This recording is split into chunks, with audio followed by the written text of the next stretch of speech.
Hi, I'm McCarthy, and I help people with their breakups. And today I think we have a really relative topic because this comes up all the time. I get breakup stories sent to me regularly. I share some of them on the channel and give my take. How this channel started was giving my take on individual stories of breakups.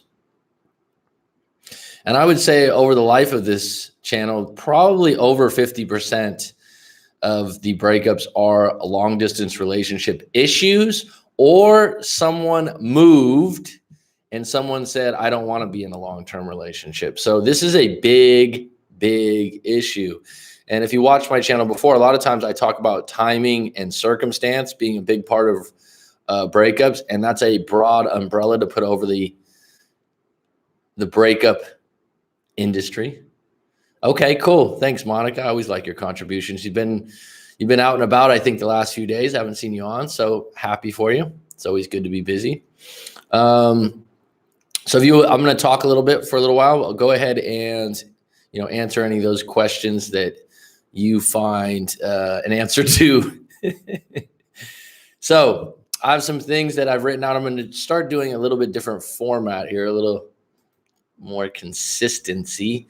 And like I said, anyone that comes on, go ahead and drop some lines, answer some questions, but I'm going to go into this a little bit more detail. I've written something out just to keep me in an outline form. So LDRs, the pros to an LDR. Okay. Number one, when you see each other, you should be really happy to see each other. Okay. It should be special. And this is a pro, right? Because with absence, the heart grows fonder, right? Is that the way it goes? If you are meeting up and you find somehow in the 2 days, 3 days, 1 week, you guys meet up, find some way to get in a fight, then that's not even a red flag. That's a reason to not continue.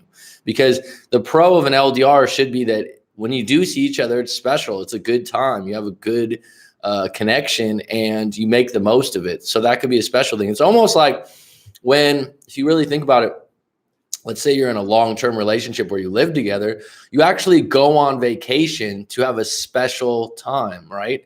And you go do things and you go out to dinner, right? But the reality is when you're in a long distance relationship, every time you go meet them, it's kind of like a vacation. So it should be special and fun. And then if you embrace that, it could be a pro to the relationship. Number two, you usually have good sex, good intimacy, whatever you want to call it. You have high levels of affection when you see each other. And that's the way it should be because you guys have missed each other and you've gone without it for a while, right? If you're following monogamous relationship rules in the long distance, if that's your cup of tea, if that's where you're going with it. Number three, you appreciate them more, right? You just appreciate them more because you don't get to see them. And this is especially the case if you guys have been in a long distance relationship or a regular relationship. What I mean by regular is that you get to see each other regularly. Number four, you talk more or have a regular time to talk. So sometimes relationships end and someone says, oh, the communication was bad or we didn't talk enough. When you have a long distance relationship, and I've had a couple, they didn't last forever, obviously. You usually have correct me if I'm wrong, you usually have like a regular time you talk, it's 8 or 9 p.m. at night. You talk about your day and you can kind of get consistent with that. And so when you have that, it's really nice that you're communicating every day because you're really making an effort to make sure that communication is paramount because you're not having that intimacy and physical touch and seeing each other's presence. Number five, you get to visit a new place. Hopefully it's a place you like. This helps. So this might be overlooked, but wherever you're going to visit your long distance relationship, it should be a place you like and you'll be able to go there more often because you're like, oh, wow, it's a really cool city. We get to do really fun things. If it's a place you don't like, you'll probably find more excuses not to visit it. This is really overlooked sometimes. Okay, so the cons, there's more cons in my book than there are pros, but I thought I should mention some pros. I'll go through these really quick. Number one con, lack of intimacy and human touch. This really can't be replaced unless it's by another partner, right? Or another being. another human being, I should say. Number 2, fear of them straying mounts with every mention of someone new they met.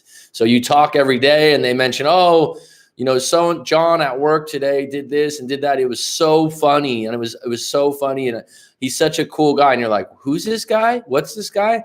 It starts to mount more and more when you're not there. You get more insecure when they mention someone. Number 3, if you fight, it's harder to make up when you're not in person and you wonder more about their loyalty. So you get in a fight, you need some space. Well, when you get in a fight and you guys live together or you live in the same city, I don't think you get as much anxiety or worry as when it's a long distance relationship, because they go, oh, I'll just talk to you later. And now you don't even know where they are, who they're with, or what they're doing. And I think that creates a little bit more anxiety to the relationship. Number 4, this can't be overlooked. It can become expensive. If the person lives far away, I've seen this come up a lot, and someone will say, oh, that's shallow. No, it's fucking real, because if the place that they live in is a plane ride or a flight, that costs money. And over time, it can be expensive, and it can be more and more of an excuse of why you don't visit. And then on top of that, someone will go, why don't you come visit me? I always have to pay. And then it creates a fight. Number 5, the question mounts as time goes by. When are we going to commit to living in the same town? This is the elephant in the room in a long distance relationship. Sometimes people say, oh, we had this plan. Oh, we had that plan. Oh, we had this plan. If the plans keep not going through or not executed, at some point it becomes a negative on the relationship. And then it breeds a lack of trust, because things aren't going the way you plan. It's not always it's not a good thing. Number 6, the absence of you opens up space to meet someone new, someone that could offer real-time intimacy and affection. What's the alternative? Right? Think about that. 7, if they miss a chat or cut back texting, you get suspicious and needy. This happens a lot. Number 8, it's harder to gauge true feelings with a text, so you assume wrongly. You assume that they are angry at you when they're just having a bad day and they don't really want to talk that much. This happens a lot. Number 9, it can become annoying to check in with someone regularly, like it's your parent, explaining where you went last night and who you were with. Again, I come across a lot of long distance relationships, and this comes up a lot. It gets annoying for both sides. And someone always seems to be the one that's interrogating, and the other person seems to be the one that's annoyed. And the one that's annoyed usually ends up finding a way to break up. Number 10, it's not long-term plan, and it has an expiration date. It's unknown. And I say that long-distance relationships, the longer they go, the more chance that they've got an expiration date on them. You can't be long-distance. Have you ever met someone, they're like, oh, we've been in a long-distance relationship for 20 years now. It's been outstanding. That would be the equivalent of seeing an albino in the wild. It's extremely rare. So we got 3 on deck right now. Welcome. I'll take that into account and get back to this. I think I can contribute. Pro, you know each other more in depth. Distance, you get stuck on Skype a lot. Best part, passion. When do they work? When 2 people are on the same page about where to take it. Okay. 20% have been LDRs. Great. What's up, Matt? What's up, Kyle? Thanks for joining, man. Good to see you too, homie. I think this is an interesting topic for you too. I'm sure you have this come up a lot with your breakup coaching, LDRs and the things that transpire, and the reoccurring patterns, reoccurring themes of long distance relationships. Dylan, how you doing, bud? Nice to see you on deck. Brand new Skinner, always a pleasure. And so I just went over some of these things. Maybe you have some things to add, Kyle, brand new Skinner, if you guys have been in a long distance relationship or not. But let me just, from what I wrote, and I'll make a separate video of this about the pros and cons. This is something to really consider that happens a lot, okay? You don't want to get comfortable with an LDR. There should be a clear finish line within 6 months to a year. And when I say 6 months or a year, it could be 3 months, whatever, where you'll live together. Okay. And this happens all the time. What happens is someone goes, oh yeah, we're in a long distance relationship. Someone's really comfortable with it. Right. And it's usually the person that didn't move because they didn't change that much. So to them, it's like, oh yeah, she lives over here and we visit and stuff like that. But the person that moved, you know, they got a new job, they got a new place, they're going through some changes and some growth. And so eventually it causes problems. LDRs work best with less pressure and expectations. This is in my own experience. Trust is paramount. Trust is absolutely paramount in a long distance relationship. Or have you, or the ideal situation, and I know people aren't going to agree with this, and it might not be your type of relationship, but this is when it does work, is when someone has an open relationship that's an LDR. So where you don't ask questions or get too deep, you allow freedom till you're able to meet up again. And this would be something, let's say you started a relationship 2 months, 3 months, and one of you moves, right? And you're not official yet. You're not official, but you're moving away and you're like, let's keep this alive. Let's keep this going. Let's keep in contact. Let's keep it loose. Don't ask me who I've been with or who I'm going out with. I won't ask you, but we'll stay in contact. Now, some people would be like, this would be really difficult for me. Then don't do it. Then don't do it.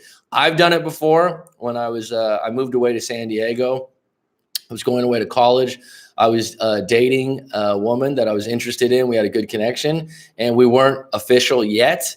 And about after 7 or 8 months of living there, we revisited the relationship. We met up, we hooked up. And then over time, we kind of just stayed in contact, and we had a casual, I don't want to say committed relationship, but it was a long distance relationship because we'd see each other once a month.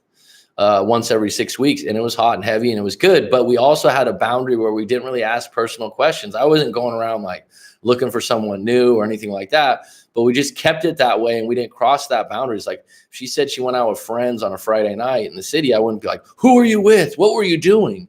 I was able to keep that line. Now, not everyone could, and then eventually we became official. Eventually, over about a year of doing that, we became official, and it transpired into that. I'm not saying that's for everyone, but I'm saying that's an example of it working. Another point, transitioning from an LTR to an LDR can be disastrous. What do I mean?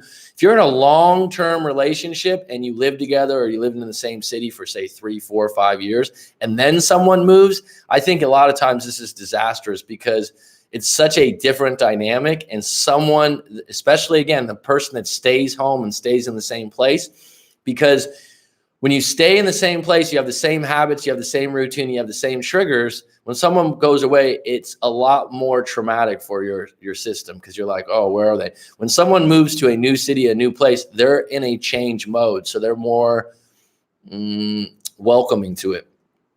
It's worth a try, but usually doesn't work. It has better chance if the relationship starts as a long distance relationship. That way expectations are already set. So if you start like I've seen this before, someone meets where they're on vacation or they're on a trip. They met on a bus in Mexico and they were, touring around and whatnot. I know I'm using this as an example because I know someone that literally had this happen, and they started the relationship hot and heavy and they had 2 weeks of passion, and then the guy went back to the UK and she went back to the Philippines, and then they stayed in contact and . And they carried this on for a good year and a half. And they were both travelers, lived in different places. And eventually they ended up getting married, and they kept a long distance relationship going, I think for 2 or 3 years. But the other part of it is they really they were travelers. So they liked the idea of visiting each other because they made a vacation out of it. Okay. Always remember, a majority of breakups end because of timing and circumstances. A partner moving, getting a new job, making new friends, and living in a new area will change their identity and values.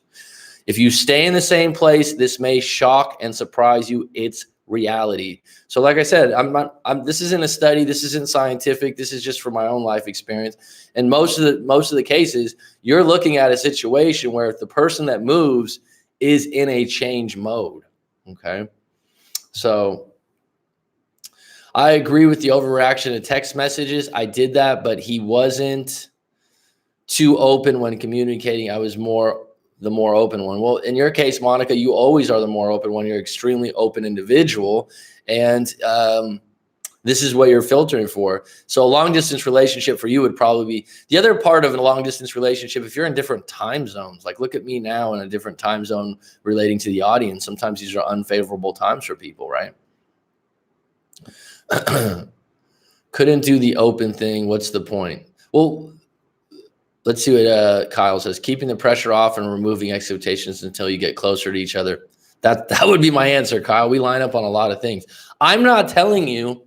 This is not me saying, like I said, I'm not the moral police. I'm not saying that, being married or being official is, the only way to go.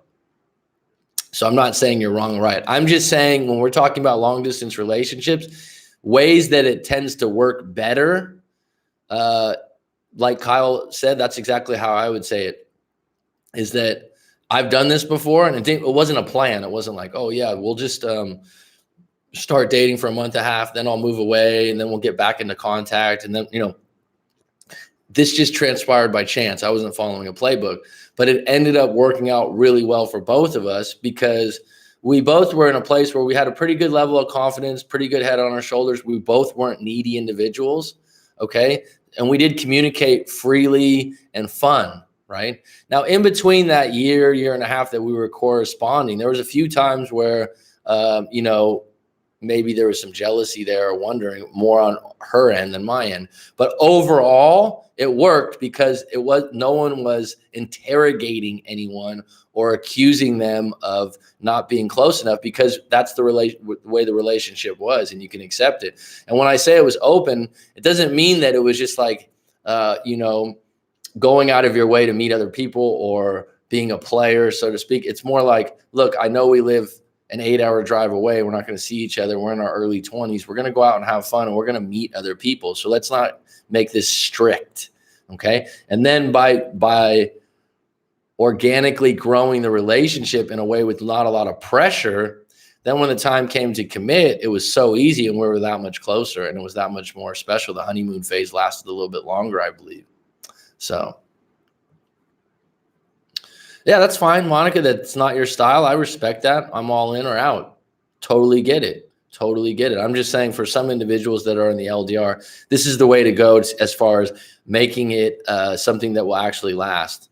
I guess if you have a lot of communication and respect, I can see your point.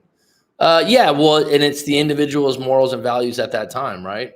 There's still a little bit of trust involved about honesty, but the level of people that get into a relationship where they get into a long distance thing and then it becomes interrogations every time they talk is a really uncomfortable situation that goes wrong quick. And like I said, what happens is, I mentioned this earlier for not everyone that was on deck, but what happens is quite frequently is someone and I had this happen I was in I guess long-term, or we were together over a year and a half. I moved. We had a plan that didn't work out.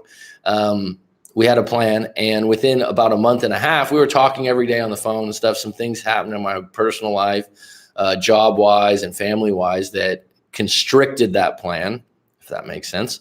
And so I remember being in a place where I was like, she mentions, oh, so-and-so came pick me up for lunch yesterday. And I knew this guy liked her, and she knew it too. So she was baiting me a bit, but she's like, oh yeah. So, and we went to lunch, and I took him back to this place and this place. And I was just like, what is this? You went out with him? Just you two? Yeah. And he was so funny. And he was this. When you're going from being in a relationship where you lived in the same city and someone mentions that, and you're in your first month or 2 months, you can't just go, oh, cool, nice. It's like, most likely, if we were living in the same city and town, that time that you went out to eat would have been with me. Number two, I don't have any way to meet up with you or see where you're at with things because we live so far apart. And so these kinds of things just start to gain momentum, and then you lack trust.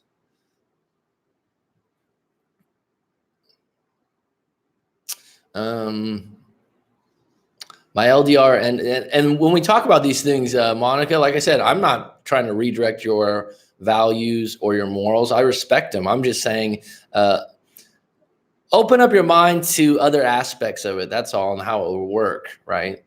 And that would create more.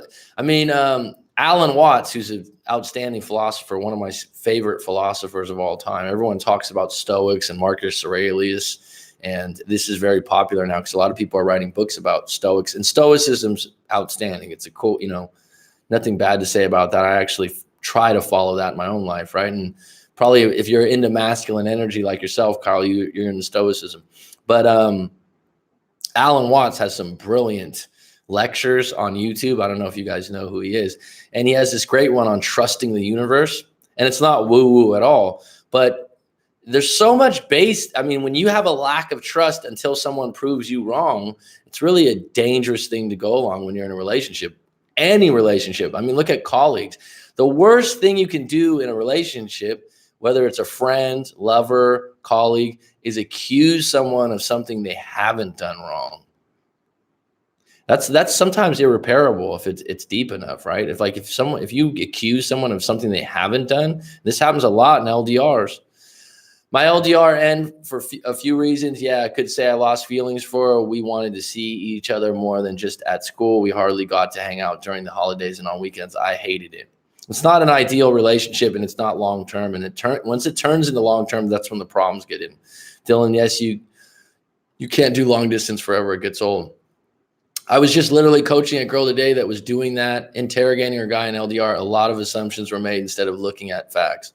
Yep, that happens. Like I said, there's a story loop that we all run on. And when you don't close the loop, you just make up shit along the way. And if you're a bit insecure, and let's face it, in a long distance relationship, you're going to be insecure because you're not even in the person's proximity to go over in 10 or 20 minutes. Like, think about this. When you're in a regular relationship, whatever that means to you, if you're in a relationship where your partner lives 10 minutes away or 15 minutes away, and you guys get in an argument or something gets tense, and you're like, wait a minute, I'm going to come over there. I want to talk to you in person about this, right? It's a totally different dynamic than them going, you know what, I can't talk about this right now. And they live 8 hours away, and then they turn their phone off. It's different, right? It's not ideal. It's not long lasting. It's not the kind of relationship you want to get in long term. But why do we end up in these relationships? This is a good question to ask. Because Monica, you said you've had them before. Dylan's had them before. Why do you think, Kyle, you can chime in if you're still on, bud. Why do you think we accept going into the long distance relationship? I have a short answer to it. I'll share in a minute, but I'd love to get some feedback from you guys. Why would we, with the cons being double, why would we put ourselves in this situation? I think it's easier if you meet someone locally for several months and then have a long distance since you've established something versus just starting LDR. Yeah, okay. Like I said, the example that I gave is someone I actually know that they met on a vacation or holiday trip on a bus, basically, touring around. They really hit it off. And they started a long distance relationship from the get-go. Like, their maturity levels were high. She was extremely loyal. She was, someone that borderline hermit. We used to work at the same place. And so she didn't go out a whole lot, but they knew what to expect up front. And they, like I said, they carried it on for a couple years, and then they ended up getting married. So it worked for them. I'm just saying the transition from seeing each other every day to not seeing each other every day is traumatic and creates an overcompensation, if that makes sense. And a lot of times when breakups, especially with no contact and some of these different things, the overcompensation is what gets you. Why? Because I'm a hopeless romantic and found a great person who was a best friend lover, and I thought he was worth it. Oh, good answer. Hopeless romantic. What is the definition of a hopeless romantic?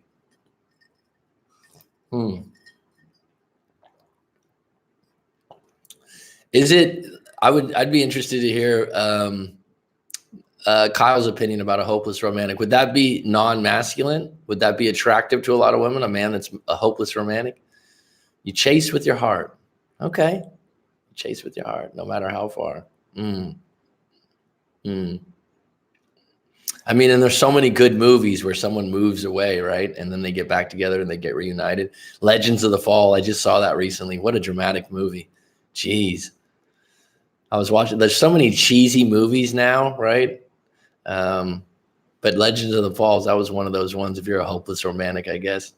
But it also proved the masculine guy kept getting the woman. Without making a whole video topic on why people choose LDR, I think they simply just haven't attracted someone nearby. That would be Rolo's. You like that too, the Legends of the Fall? I just saw that recently, and I hadn't seen it for, 10 or 15 years. It's pretty old. And I was like, damn, I forgot the ending. I forgot everything. It was good, man. It was good. I got now that there's so many of these comic book movies and different things, and I'm kind of getting tired of them. I'm reacquainting myself with the classics. Just watched The Beach with DiCaprio a couple days ago. Fucking outstanding movie. It's the reason I moved to Thailand. Well, one of the reasons, not the reason. Connections happen anywhere, not just local. Yeah, that's absolutely true. I would say I think that there's no strategic plan in doing that. I think that if you have a really good connection with someone, you want to keep it going, right? So you don't want distance to just be the problem. You want to keep it going because,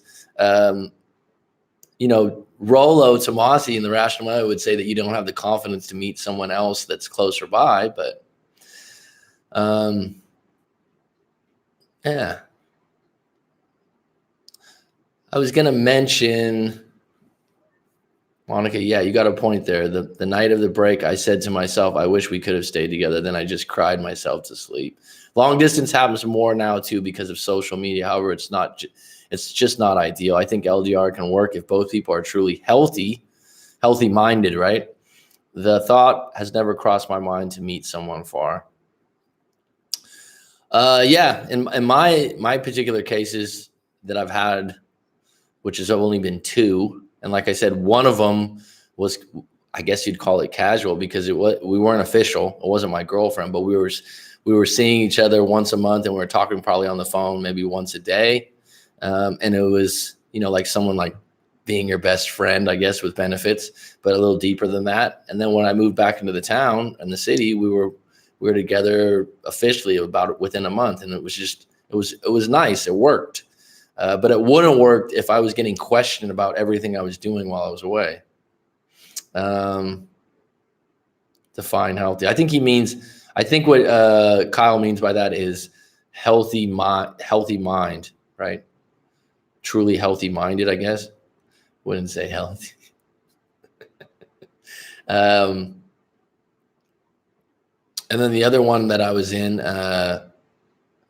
that was timing and circumstance. I had to move for a job. I had to move back, and we were going to make it work. And we had a plan to eventually link back up that didn't work out.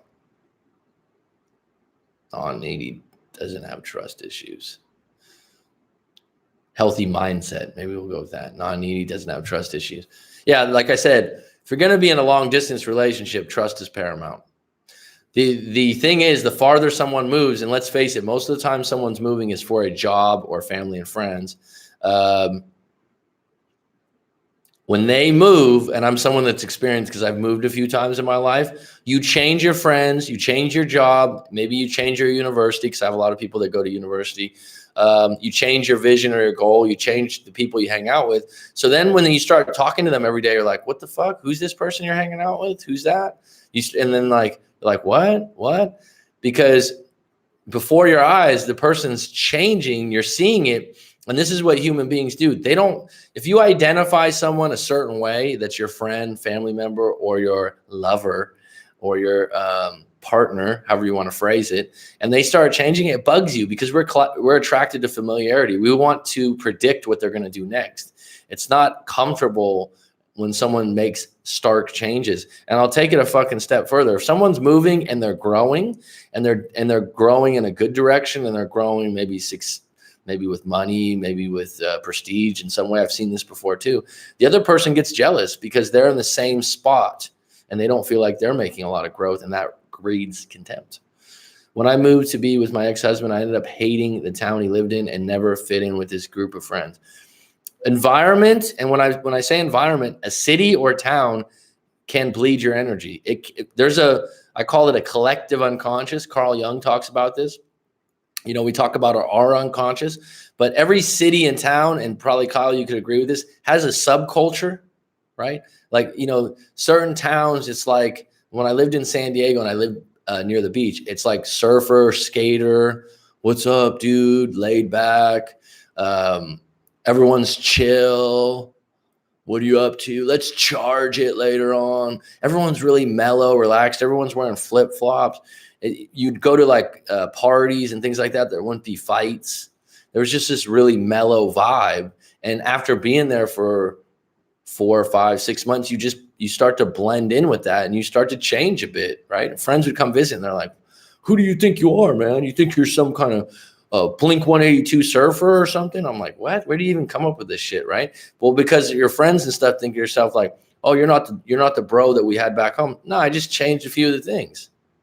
Just changed a few things, because the collective unconscious of where you move eventually is going to affect you and maybe your clothes, your look, your attitude, and it should affect you in a good way. That's why you should really choose wisely when you move somewhere. If you move somewhere for a job or a partner, you better take a good look at the demographics at that place. You better look at it and go, "Oh, okay, is it all right? Oh, it's near the beach. There's good weather. That's a fucking big plus. Oh, there's not a lot of traffic there. That's another big plus." These are things I would be filtering for. Oh, what's the mindset of the people there? Do some fucking research on it. Because if you jump into some place and you're like, "Oh yeah, I just moved here because the job's paying better," you're going to be miserable for a while. First thing that comes to mind is New York City. Have you lived there? Have you lived in New York City? I've never been to NYC. I've had some clients, though, that are from there. Different people from New York are a little different. They got an edge to them. They're not scared of much. They don't take much shit. They got a collective unconscious of their own, right? I'm from fucking New York. It's funny because that accent, I've met some people that have worked in yeah, it is. Same with Bangkok. People are like that from Bangkok. It's a different environment. Go, go, go, very busy. They have their own lingo, their own talk, but it's funny because, that New York accent, like, "What the fuck's going on here?" Maybe that's more Boston, but they have this kind of, they swear a little bit more. And I've met other people that lived over there and they're like, "Not everyone talks that way."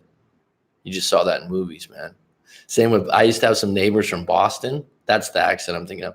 "Fucking Manny Ramirez is one of the greatest players on earth." They have this really, what's up, Rob? They have this really thick accent, and they use certain lingo. Like, "This is wicked cool." I think in Canada, you guys use the word wicked sometimes. Wicked cool or wicked great, right? And you're around people like that, and you get in that energy, and you will start changing some of your lingo. You will start changing the way you talk. And it's funny, right? What I was saying about that accent, though, I was like, "Wow, you don't have that New York accent." When I told these people that, the guy's like, "Not everyone talks that way. That's just something you see in movies." I'm like, "Well, I kind of like the New York accent, right?" And that's what I mean. You move into that. I actually have known some people. "Manny Ramirez is the greatest baseball player on earth." This guy I lived in this apartment complex. It was fucking cool. Have you guys ever seen Melrose Place? Maybe I'm not, Kyle, how old are you? I think you're a bit younger, dude. You're in your 20s probably, huh? Melrose Place. There's probably still reruns of that show, but the Melrose Place had like a pool in the center, and it had the apartments like in a U shape, right? So all the apartments are around the pool, and I don't know, was there like 10 units? And that place was like beautiful, right? That was like beautiful. I've met people in Thailand that are like, "Oh, I love Melrose Place." It's funny how that show even makes it over here. 90210. But what I'm getting at is my complex was like a ghetto Melrose Place. It wasn't, I'm not saying I lived in Melrose Place. It wasn't that fucking nice. It was a cheap place. I had a 29. Great age, dude. Great age. Great fucking age, man. You're right out of Saturn's return. Congrats on that. But yeah, it was a ghetto fucking Melrose Place, right? And I had a little studio apartment. I got a funny story to tell off this. We're getting off topic. We only got 3 or 4 on deck, so I'll get into it. But so living there was a guy that him and his girlfriend were from Boston, and one of his best friends from college moved. They were like 24, 25. And he was just wild, man. He was just like crushed beer cans on his fucking head. And his buddy, they all called each other by their last name too. This is kind of a thing in high school. You call each other by the last name. I don't know why we do that. And he'd be like, "What's up, Haley? What the fuck's going on? Let's fucking party tonight. Let's get some fucking Pabst Blue Ribbon. Let's get fucking going." And they were just wild, man. They were just wild. It was so much fun, though. And there was a guy from Ireland. He was from Ireland. And when I say he was from there, I was like, Hey there, lads. How you guys doing? That's you guys are a bit of a connoisseur with the beers, are you? All right there, lads. All right, lads. And he would come out and party and hang out. It was fucking cool, man. And everyone would just go knock on your door and be like, hey, you got some drinks, you got some other stuff, you got this, and you just have someone be having some people over and you just kind of mosey over. Someone else was from Canada, actually. That was one of my neighbors. Oh, lad, you're a bit of a connoisseur with the beers and the bud, aren't you? Oh, yes, yes. Just funny when you hang out with people like that. It was like a little fucking Olympics of ghetto Melrose Place, dude. It was fun. It was fun. It was fun. That's how you grow. You talk about life experience and meeting new people. I had, like I said, the girl next door was Canadian. I think she was like in her late 20s, just moved from Canada out of the cold for a job. The other guy was from Ireland. He had an oxy addiction. This was like 18 years ago, I guess, when oxys, I mean, I had never even knew what they were. I know other people have gotten hooked on them, but he had a pill addiction. So he was moving closer to the border. And the other guys just moved from Boston because they said they always wanted to live near the beach in California. And so it was fun, man. It was fun. It was a mixed bag for sure. It was a mixed bag for sure. I don't know how I came with that story from where we started. Yeah, that was a big problem for a while when I was growing up. Oxys.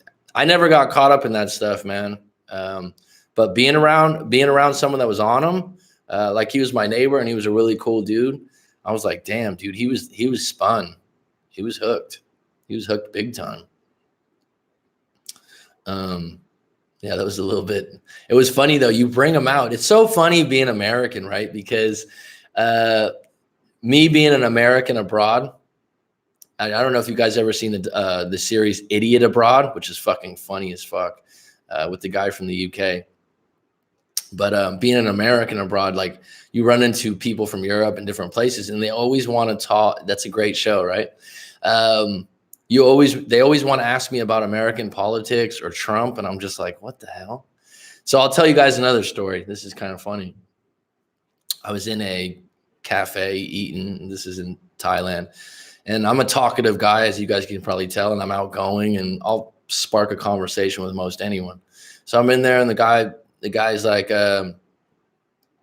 talking. We're talking back and forth, and he's from Sweden and this, and he's come here for years, and we're talking, and he's like, oh, he asked me where I was from, and I was like, I usually say California, because to me, I mean, America's this huge place. California is a little bit different than some of the other states. It's not better, it's not worse, it's different. It just is a more specific answer than going America, because it's huge, man. It's not a small country. So he's like, oh, you're from America. You're one of those. Oh, and it just like changed the whole mood of the conversation. And I'm like thinking to myself, what the fuck? Okay. I'm like, I'm in a great place. I'm by the beach. I'm not going to let this piss me off. I said, well, why do you think that? What's that negativity from? He goes, oh, well, you guys lock up people for parking tickets. What? What do you mean we lock up people for, like, put people in jail for parking tickets? Yeah.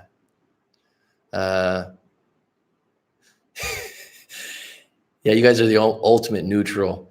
So he goes, yeah, you guys, and I go, what do you mean? I go, people can get locked up for put in jail if they have too many parking tickets and they didn't pay them, I guess, but they can make bail and get out. They're not going to go in for life. And I explain it. I'm like, where did you even learn this from? What are you talking about? He goes, oh, you know the series Cops? I'm like, they show fucking Cops in fucking Sweden? Oh, yeah.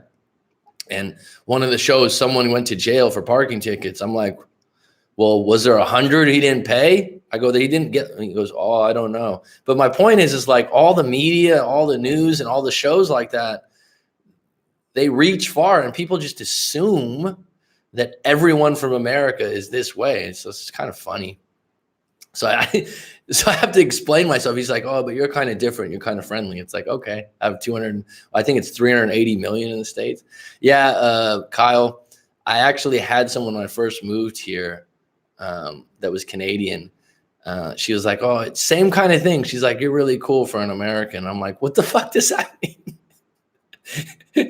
We've definitely changed our image, that's for sure. but I don't represent that in any way. I don't want to get into this too deep, but you know what I mean? And she's like, if I were you, man, she's like, I think she was from Montreal. She was in film. She's like, I would just tell people you were from Canada. And I was like, I'm never going to say I'm from some other country. What the hell? She goes, I would just do it. I would just tell people you're from Canada. I'm like, no. You're on one of those is a statement that ruins any conversation.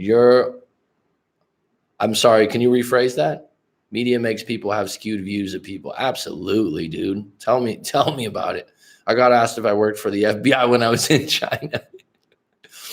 Assumptions, generalizations, stereotypes.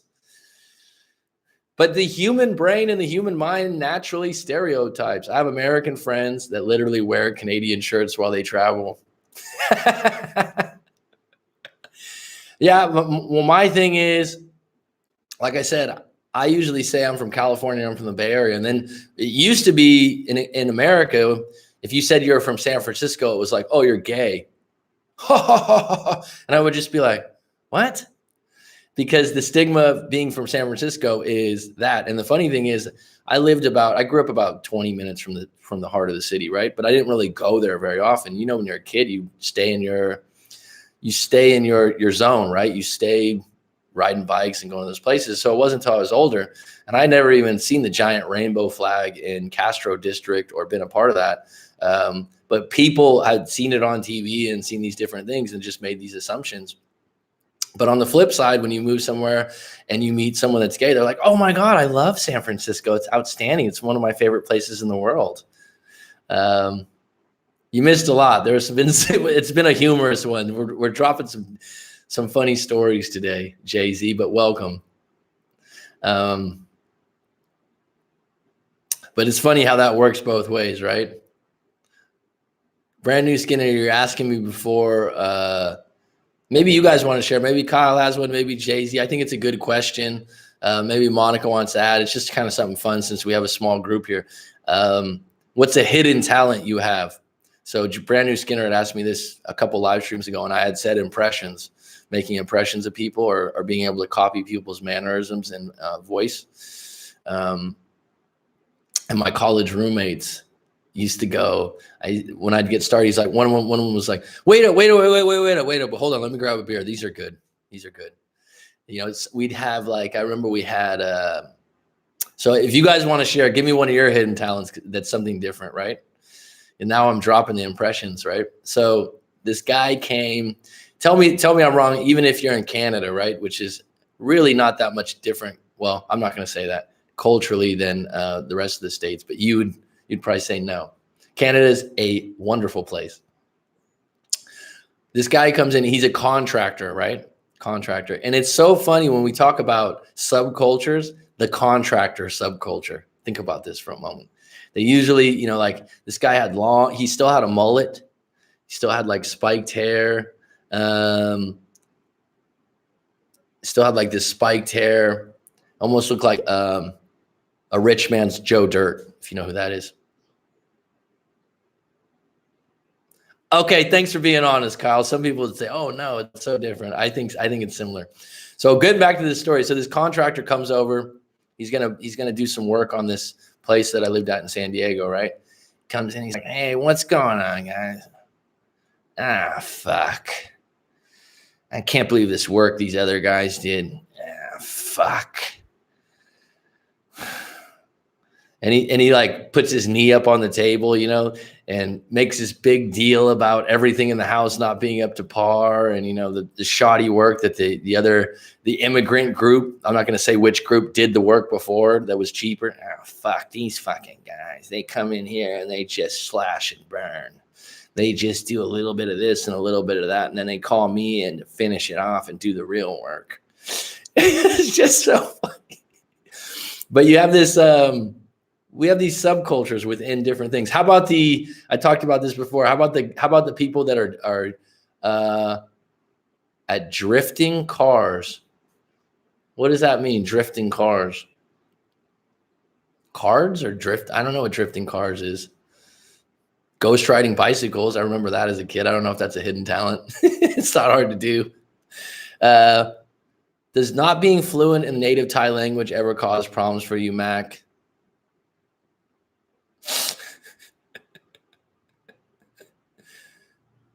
What's up, Mace?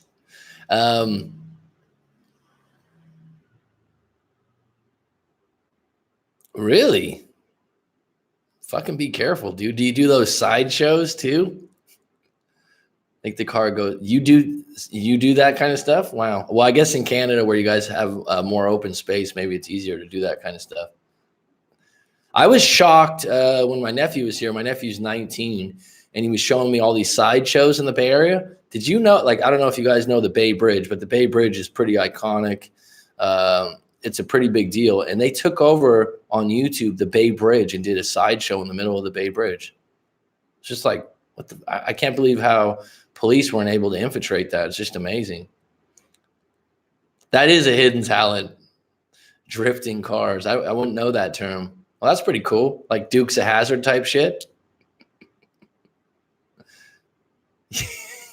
Good message, Monica. Okay. Good message. Good message. Yeah, be careful, dude. You're just at the start of your career here.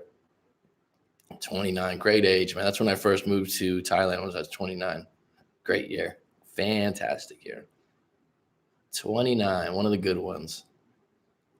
It's like you got to ask yourself, how am I going to end my 20s? Make it a big deal, Kyle. Make it a big deal. How am I going to go out on top in my 20s? That's what I did. It's like, you know what? I'm gonna do something special. I'm gonna move near an exotic beach in another side of the world. Thanks, brand new Skinner. I don't even want to know how you got your name, to be honest. But it's a real it's a real delight to have you on the show and asking good questions as always. To answer your question, if I didn't already, about speaking Thai, Thai is an incredibly difficult language to pick up. But that might be an excuse being I've been here so long. I've got 20 to 30%. I'll tell you what, when you don't know a language, but you live somewhere, this is what you want to do. You want to know how to be polite, and you want to know when people are talking shit about you. And I know both. Okay. And I probably know more Thai than I lead on, you know, like but I can't have like a fluent conversation. Now, the only time that would affect me is if I was going into an area that people don't speak English, which there is, but where I currently live, it's not an issue. So G Money's been off the shelf for a couple of days. I see the link. It's just hidden. So I'm sure there's nothing wrong with showing that link. It's nothing that's a bad link, right? Just got this, Kyle, being that you're someone else that has a channel and stuff, you got to be careful now. I don't want to get your channel taken down, right? It's just a YouTube link. Right on, bud. I'll check that out. Sweet. Right on. Just had a semi-long distance relationship and sorry to hear, sometimes those sting more. Semi-long distance. And I know your story well, Mr. Jay-Z. Do you like Jay-Z, the rapper? You guys were asking me about hip hop a couple of days ago, and I've always liked Jay-Z. I liked some of his older stuff better than now. I don't know. Semi-long distance relationship, Jay-Z, you came a little later, but the pros and cons of it, I said that, you know, there can be some good things, but overall, it's not the ideal thing. It's definitely not the ideal relationship to be in. What makes where you live a hotbed for English speakers? Are there lots of people from other countries, or people just learn it? Specifically where I live, there's a lot of people from other countries. It's probably like Phuket's probably like the Hawaii of Thailand. He's all right. Yeah, I'd say the same, Jay-Z. And it specifically where I live, there's just a lot of tourists. This is where people go on vacation, right? I don't live in the sticks. I live near the beach. So, you know, part of the economy, people need to speak English to communicate with some of the people. But there's that being said, it's so funny. Someone in America will come and they'll be like, oh yeah, all the Americans that come, there's probably the majority of visitors from other countries are China, Russia, and Europe being third. China, Russia, and Europe. Europe's not a country. Sorry. Yeah, you meet other entrepreneurs here. I think that Chiang Mai, which I lived in for a year, I don't live there anymore, but that's probably the most popular place for the digital nomad scene, with Bangkok being second, because Chiang Mai is really cool. It's very, very, very, very, very, very, very, very, very, very, very, let me spin that, cheap. And it's nice. So a lot of people like that combination. Where I live in Phuket, Phuket is cheaper than California by far. I mean, half it, and especially for rent and different things like that. But compared to other parts of the world, Chiang Mai. I think, I'm not sure because I haven't been there in 6 or 7 years, but you can get like chicken fried rice for, I don't know, what's 20 baht? 20 baht's like 30 cents. And that's just, the food's just cheaper, French cheaper. Phuket. Phuket.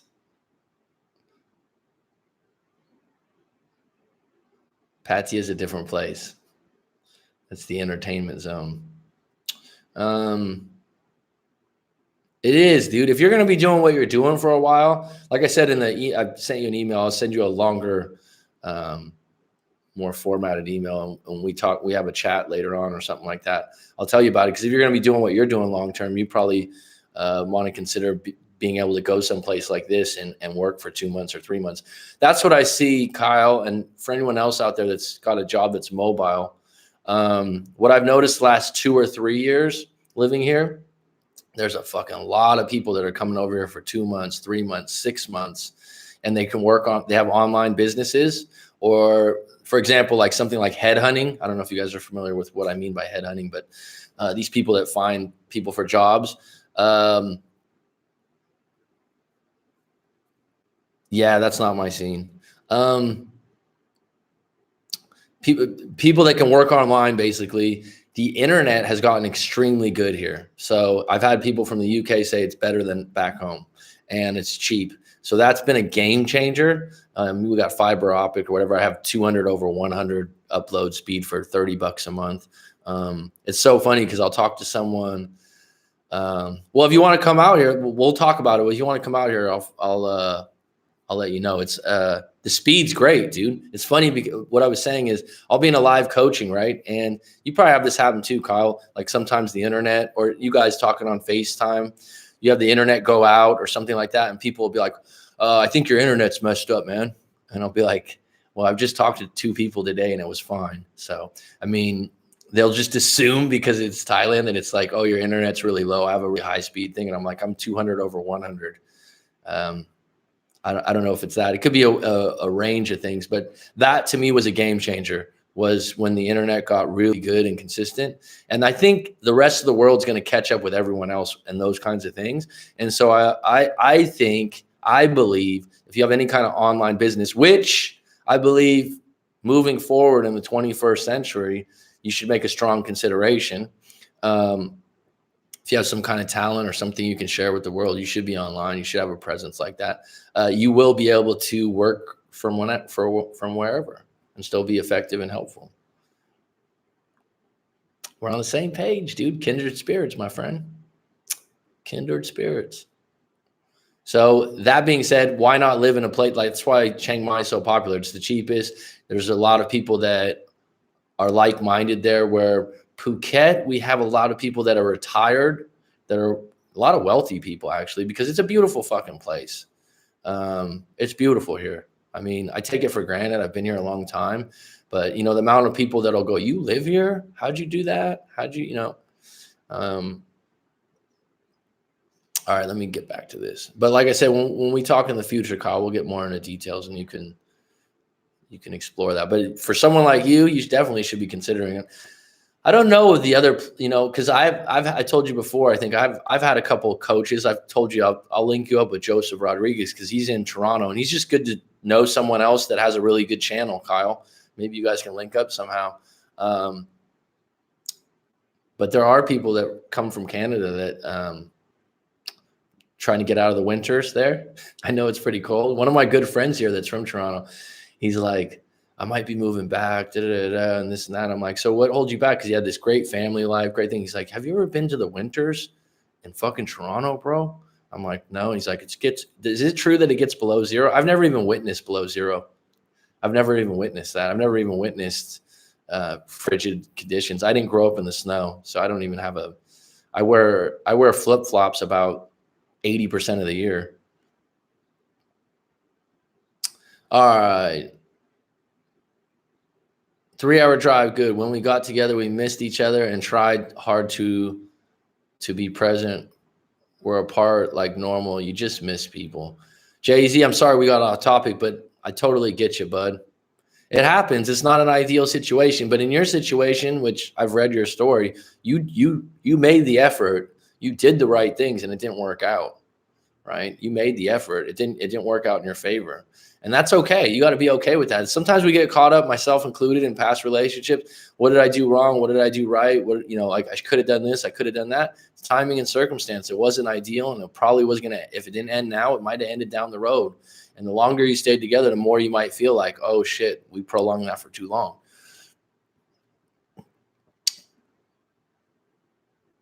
Yeah, patio is not my ideal place, but some people like it, right? Yeah, I'm tired of the cold. I think I might consider that. You absolutely should. What about if you don't like? What about it you don't like? Probably being away. Like when something happens back home, you can't just. It's a fucking 17-hour flight to get back home.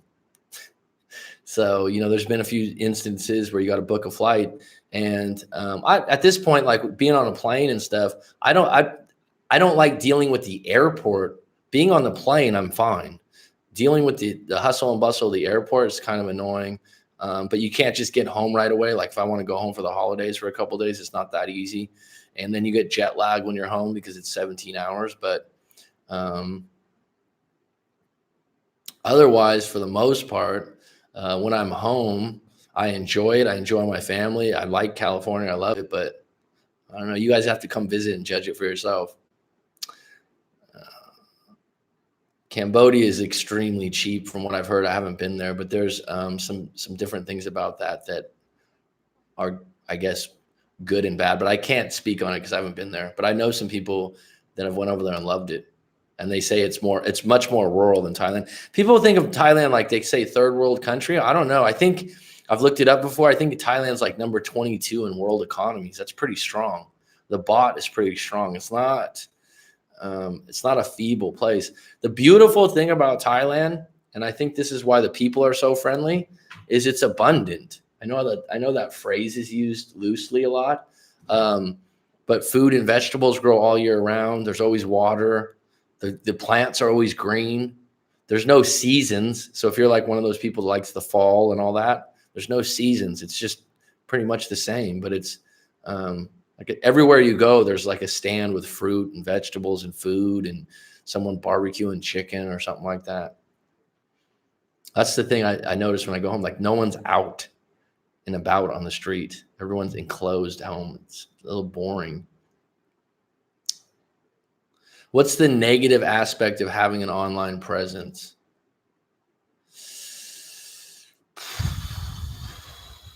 What do you mean by having an online presence? If I was to answer that correctly, I would say, I don't know. I enjoy it actually. So I enjoy my niche. I enjoy what I'm doing. I enjoy doing these live streams. So off the top of my head, I haven't, knock on wood, dealt with like some kind of troll or some kind of person really like going after me. But I think that future wise, that would be something to deal with. People that are harassing you. People that are wasting your time with, messages. But being that my channel is still small and quaint, I guess I don't get that as much. Question for you, Mac and Mass E. You think that X will ever try to reach out? I'm moving forward, but don't want to flip if she does.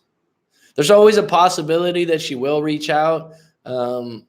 But you don't want to be waiting around thinking about that. Like I've said before, it's a bonus if she comes back, best way you can do in your particular case is move forward, get your head high, get some new habits, go to the gym, exercise, get a new vision, do all these things. That the thing is, there's a lot of power in being single because you no longer have to negotiate your time. So you need to flip and reframe and embrace the fact that you're single. Use that time to get a new and improved you. As maybe cheesy as that sounds or simple as that sounds, that's the formula. And then you put yourself in a position when they do call you back, they're going to be like, wow, you changed. There's someone that comes on here quite a bit, and I've done live coachings with. He's not on here today. And he's like, it took him like 2 or 3 years. He's done a lot of self-improvement. He reads a lot of books and different things. He's got a lot going for him.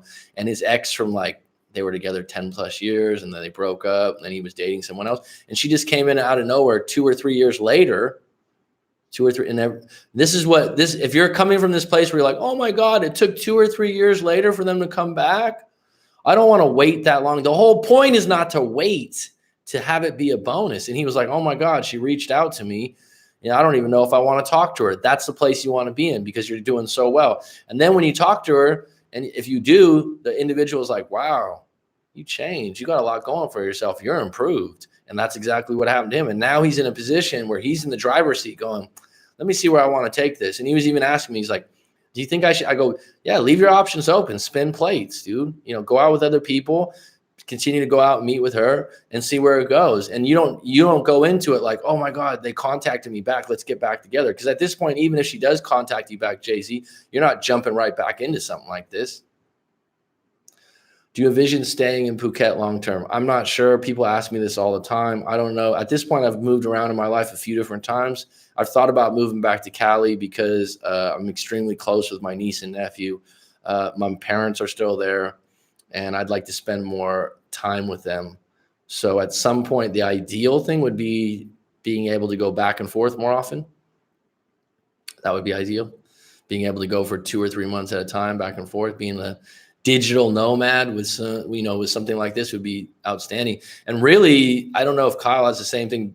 The amount of people I've met around the world that are always like, hey man, if you're ever in Austria or you're ever in Belgium, you got to let me know and we'll get a beer, this or that. So that would be great if I was at a position where I could travel more, because I got people from around the world that I've really created a bond with and would like to visit. So that would be ideal too. I don't know. First, it's money, not knowing where your money is coming from. After you're established and making money, nothing really. Taxes were scary at first. Jay-Z, what does your gut tell you? Good question, Monica. Those Jans in February are mega cold sometimes.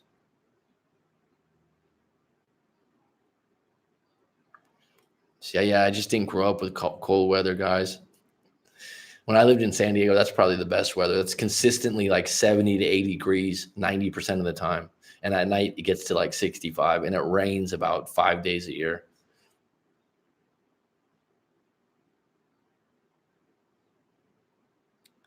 Do you ever watch 33 Secrets? I don't know what 33 Secrets is. Yeah, that is brave. I didn't go all in. That's partially why. Gut and heart are stupid. Miss her, but the some baggage plus once they let you go, once the second time is easier. Like to get opinions from people that have seen more. Go for you, Jay-Z. You're in a solution base. That's a good place to be, my friend. You're going to grow a lot from this, bud. Yeah, I have. I would never go back. Also, Mac, do you see a lot of bugs there? That's fucking random. Yeah. Yeah, that's, what, when I was a kid, I loved, this sounds random, like lizards or geckos or frogs, those kinds of things. And now it's just like they're all over all the time, right? Beautiful butterflies. That sounds random, but I mean, I've thought about having more live streams outside. It's just a bit humid. But I got a nice little garden in front of my house that has all kinds of stuff, centipedes. Kind of take those things for granted when you live here for a while. But yeah, there's some interesting ones. I saw like a purple looking bee a couple days ago. It's a rainforest, dude. Red Pill Influence channel, the 33 Secrets, lots of interesting commentary. All right, Rob. What about Pattaya? Don't you like Mac? I haven't really been there to live. So when I judge something like that, it's not that I hate the place or don't like it so much. I just haven't experienced it that much. It's not, it's not some place that I can go. So to speak on it, like I can speak about Phuket, I can speak about other areas, even Bangkok. 100K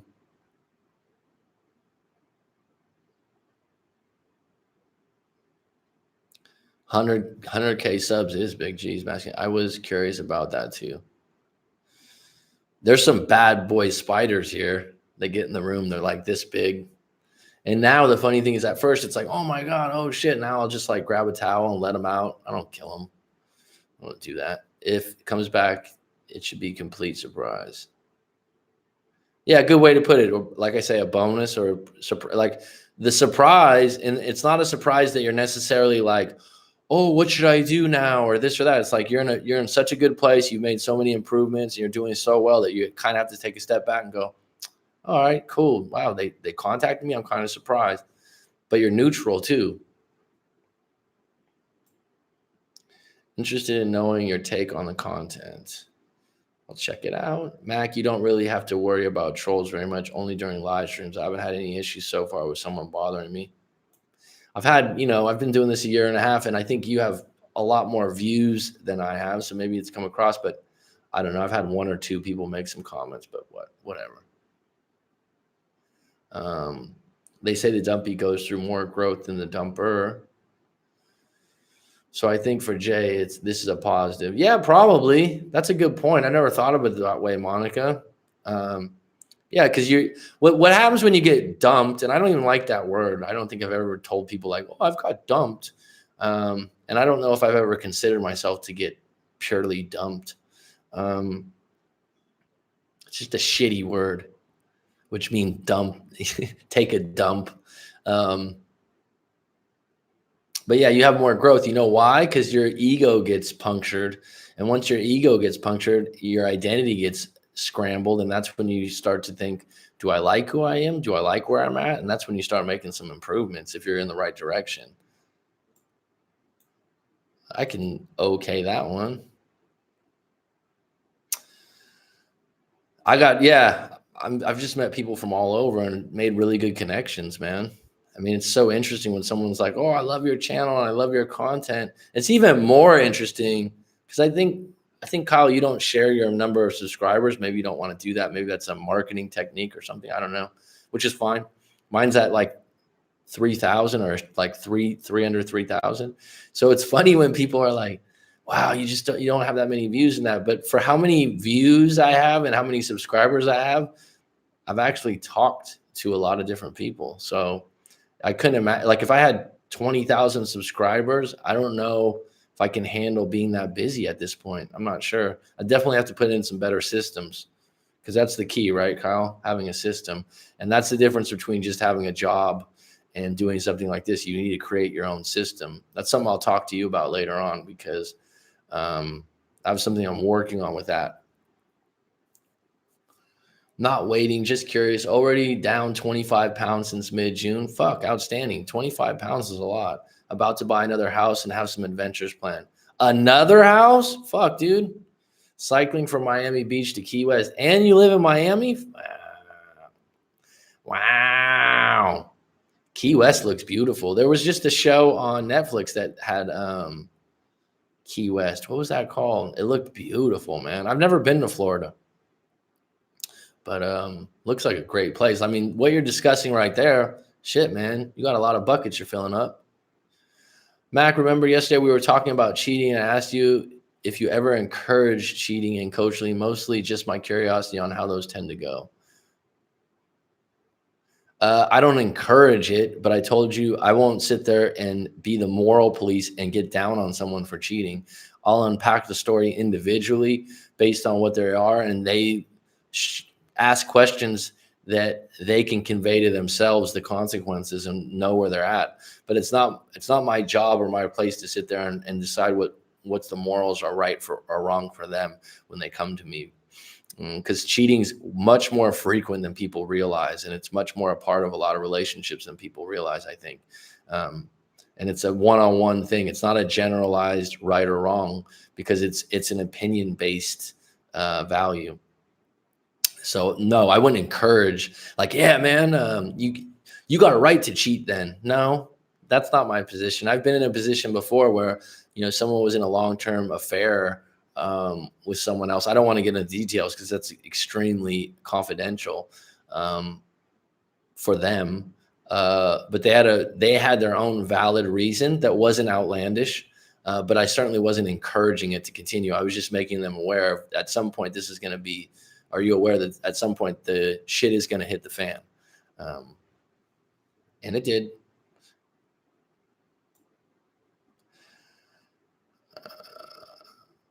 Tarantulas? No, I don't know what they would call them. They're these spiders that are pretty big, though. They're jumpers, man. I don't know. I grew up hunting and fishing, so I was out in the wild a lot. I remember my father when I was young. I was the duck dog. I'd have to go out and get the ducks and do those kinds of things. So I guess I'm not as afraid of that stuff as much, I guess. I don't know. I remember I was pretty scared, though. We went hunting, and my dad would go. We just had a BB gun, and my dad would go, all right, go through that brush through there, and then, if there's any wild pigs or deer, you'll jump them out, right? And I was only like 7 or 8 years old. And my dad had just told this story about mountain lions. Now those would fucking scare me. That would be something that I would be scared. They have those in California. And then he also talked about how wild boars can attack you with their tusks. So that scared me. But spiders, not really. Not really. I've seen a cobra here before too in my yard. I mean, those things, as long as they have habitat, they're not going to go out of their way to get you. My God, I got overwhelmed so bad at first. I didn't, because of the way my channel grew, and that's why I didn't do a ton of social media at first, because I was advised by someone that has a pretty big channel that you'll be overwhelmed and you'll be trying to go in so many different directions. But it obviously worked for you, Kyle, because you're doing really well, man. Your views are way up, so that's a reflection of how hard you're working, dude. Right on. You will eventually get many more subs once people find out about these live streams. The numbers will go way up. Well, thanks, bud. Bloodline. Yeah, fucking good show, dude. It was ruined after that dude Danny died, though. But yeah, in Key West, yeah. Jay-Z, don't live there. That's just the trip. I know, but I'm just saying, like, it looked fucking beautiful. Like, I'm like, damn, what a, like, if I mentioned this before, Rob, like if I had something, I would love to own a small hotel, and I'm not thinking Motel 6, okay? And I'm not thinking Four Seasons. I'm just thinking like a place like that at Key West, like near the beach, have my own basketball gym in there. But I just like meeting new people and connecting. That would be ideal to me, man. Maybe we can team up, Kyle, and do a breakup retreat. Yeah, the hidden subscriber thing is a technique that was suggested to me from my mentor. Well, keep it up, man. It's working for you. It's working for you, dude. Do you have some favorite coaching sessions, Mac?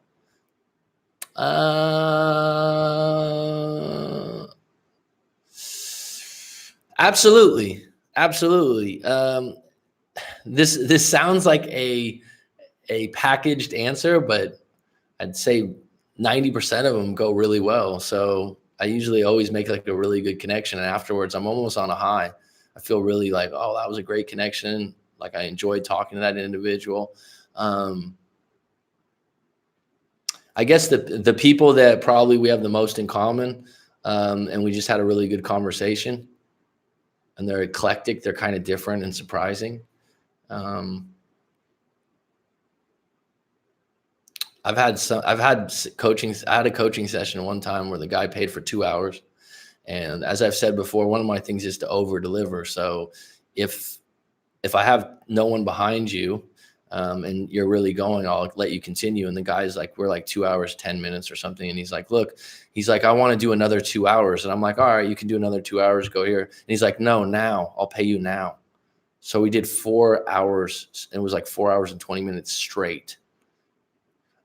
I don't know if that was my favorite, because he really wanted to vent.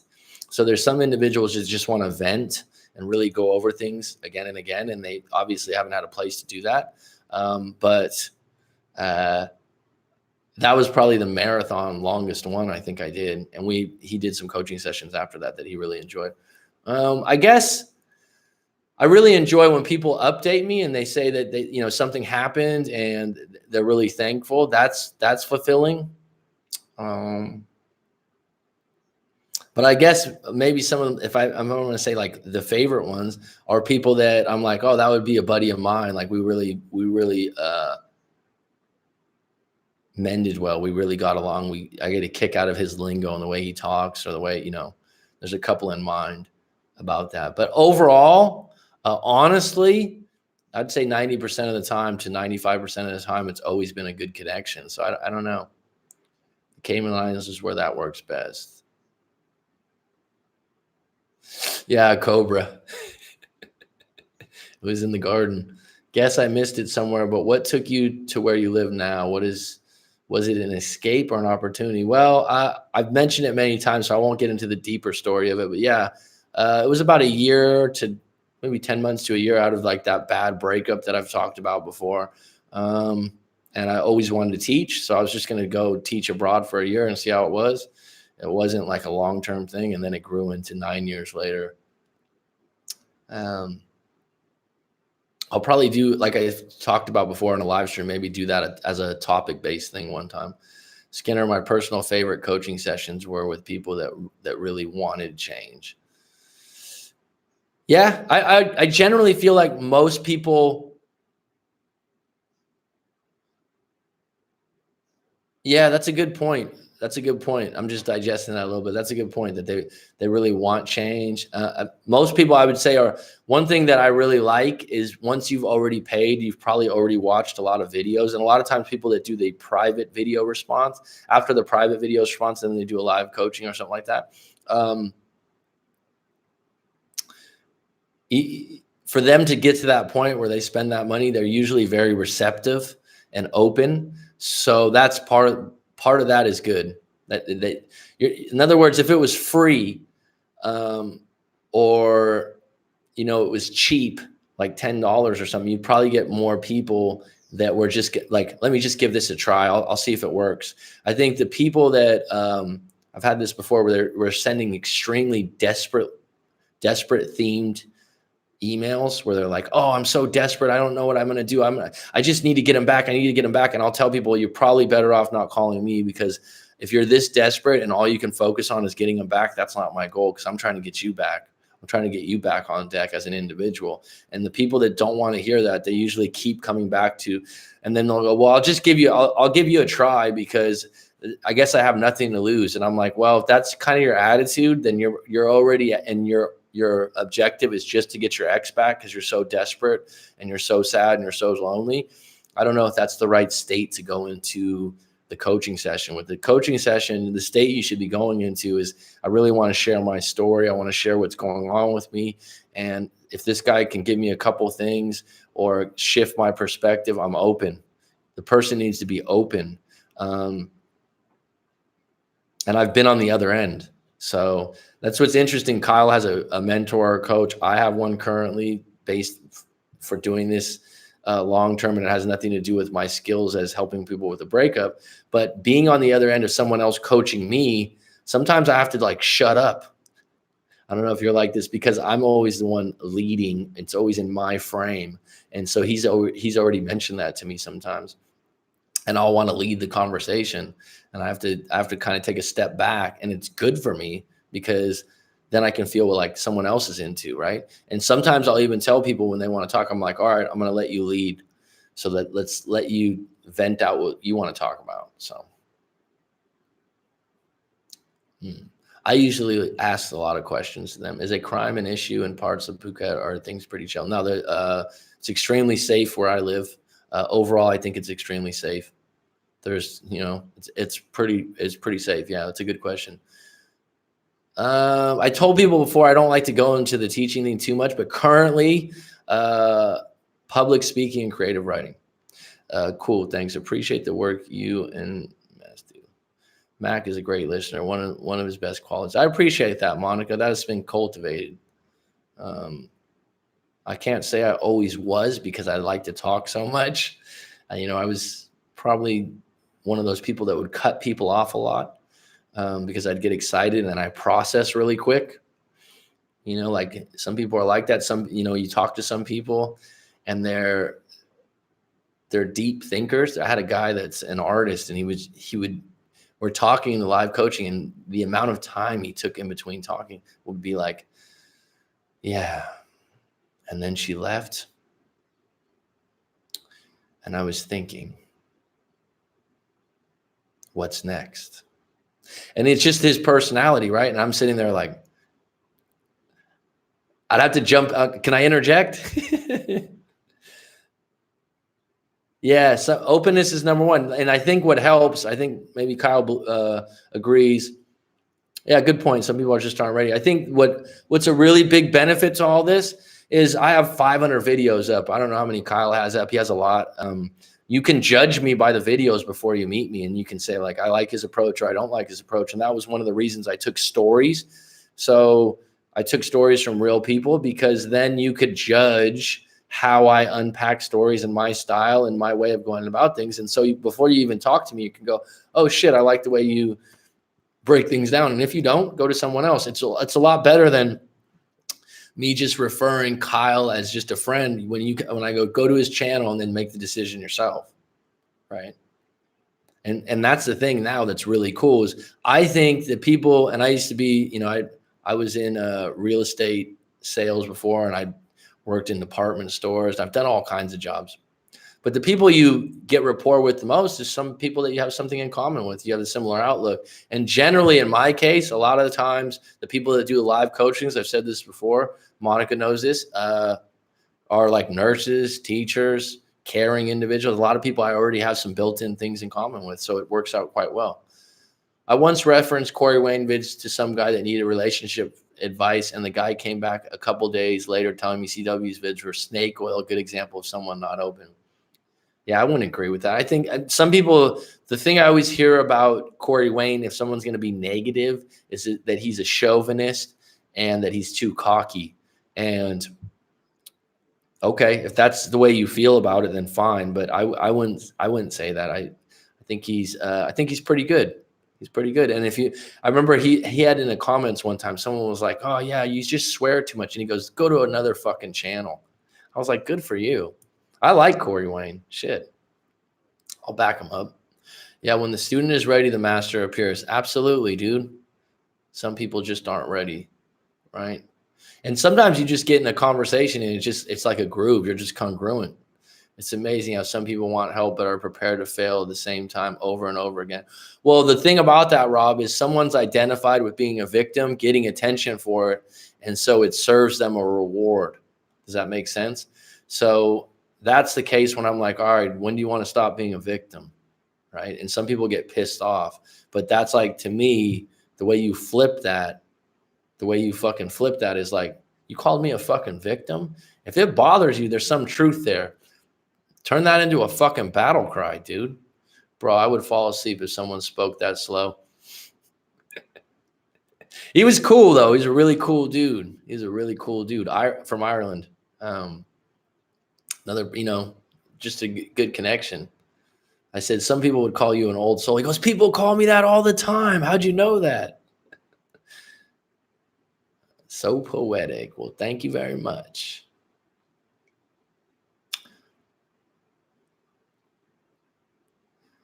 Monica, love your energy, hon. Thanks for joining. I really appreciate you. Have a nice evening. I agree. 90% of what. Yeah, I mean, bro, I got people saying that I swear too much all the time. I've heard you before. Someone I know, because I've had a couple of people come out to Phuket and contact me and go, hey, I'm in the area. I'm going to be around. So I've met up with them, I don't want to put this out on the show like this, a regular thing, I guess, because I don't know if that's a great idea. And then someone was telling me, like, one thing you can cut back on, though, you seem like you swear too much. And I'm like, fuck that. It's my show. So that's the way I talk. And if it's really interesting, like Tony Robbins swears quite a bit, and it's actually a tactic. I don't use it as a tactic. That's how I naturally talk, to get people's attention. Because when you say the word fuck, people go, oh, what's that? I use it, when I say bad words sometimes when I teach. What I would say about that, Rob, is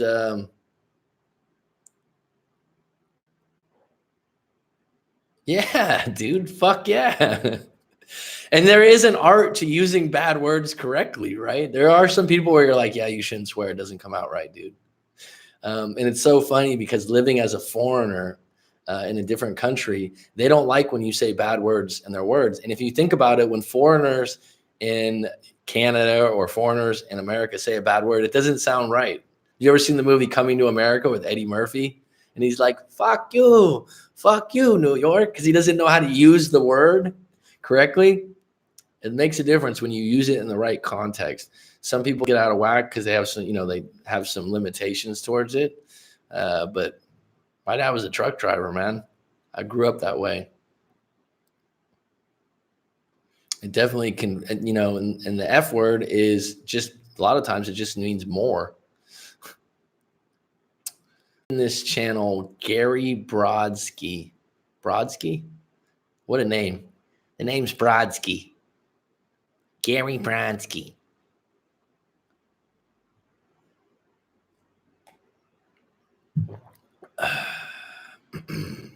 Well, this has been good. This has been a nice hour and a half today. Really appreciate everyone joining in today. Another small and quaint one. You never know how it's going to turn out because these are spontaneous. I'm going to have to right on, bud. I will email you. We'll have a private little chat about things. I appreciate you joining and chiming in. Gary Brodsky is this New York guy that talks relationships. One of the first guys I came across when I started my learning many years ago. Okay, cool. Isn't it great? Like YouTube's got so many options, man. It's crazy. So I think it'll be time to wrap it up because it's getting late for a lot of you guys. Any closing questions? Always good to be in the presence of London's finest. Is he from London? No, you said he's in New York, aka Kyle. Okay. Any closing questions? This was good today. It was small and quaint again, but appreciate the likes and appreciate you guys. Oh, okay. I didn't even know there was a London, Ontario. Okay. I'm just thinking, I don't know those areas. Rob, you should check out that Joseph Rodriguez channel if you like book reviews. Like I said, he's from Toronto also.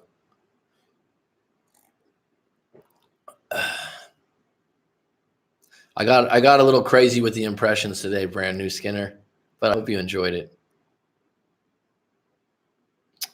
Maybe it's not your cup of tea, but I think it's highly informative. I think so. I think it is with a Z.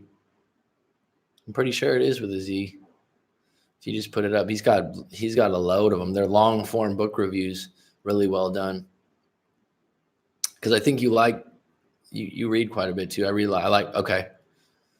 Yeah, they're long form. They're detailed. A lot of stuff dealing with the subconscious. But he's got other stuff. And that's where I'd like to head eventually. I keep talking about it, but I'm going to do it. Primarily nonfiction, self-improvement type books. Like I said, primarily a lot of stuff. He's reviewing it from an entrepreneur standpoint, but he's also in a self-improvement zone also. But he does like Mastery by Robert Greene, but there's also a load of books on subconscious. So he circles back to that quite a bit. But I think his technique and the way he speaks is really nice. He's a good speaker. Oh, really? Okay. We went to not knowing who he was on YouTube to actually meeting him in person. Okay. Maybe. Yeah, I think he's got like 88,000 subscribers now. He's been on the live stream once or twice, pops his head in.